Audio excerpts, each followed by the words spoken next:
ሰው በጣም ቢጨንቅ ሐሳብ ነው የሚሰጥ፣ በጣም ቢወድ ብር ነው የሚሰጥ። ሰው ሲወዳችሁ በሐሳቡ አጥንቶ ነው፣ በአንደበቱ ገልጦ ነው። ሰው ሲወዳችሁ በስሜት ተሞልቶ ነው አፍይላል። ሰው የሰርግ ካርድ ለመላክ ስታተስ ያማርጣል። እሱ ራሱን ሊሰጠን አላማረጠም። ፍቅሩ የሰው ፍቅር አይነት አይደለም። በአንደበቱ ገልጦ በስሜት ሆኖ አይደለም የወደደ። በጎልጎታ በቀራኔው መስቀል ላይ በዝምታ ተንጠለጠለ። ለማይጠቅመው ለማይጎዳውም ራሱን ሰጠ። እኛ ስንወድ ለጥቅማችን ነው። እሱ ግን የወደደን ለጥቅማችን እንጂ ለጥቅሙ አይደለም። እግዚአብሔር ላንተ ለኃጢአተኛው ያለው ፍቅር ለጻድቁ ያለው ፍቅር አይነት ነው።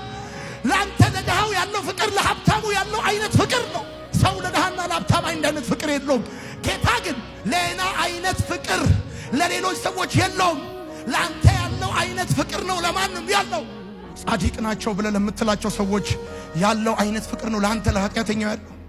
ይሄ የሚገርም ፍቅር፣ አንድ አይነት ላቭ፣ አንኮንዲሽናል ላቭ፣ ካንተ ሁኔታ ማይነሳ ፍቅር። ለዚህ ነው ጴንጤ ወድቆ አይወድቅ፣ ይነሳ። የወደደው አምላክ አለ።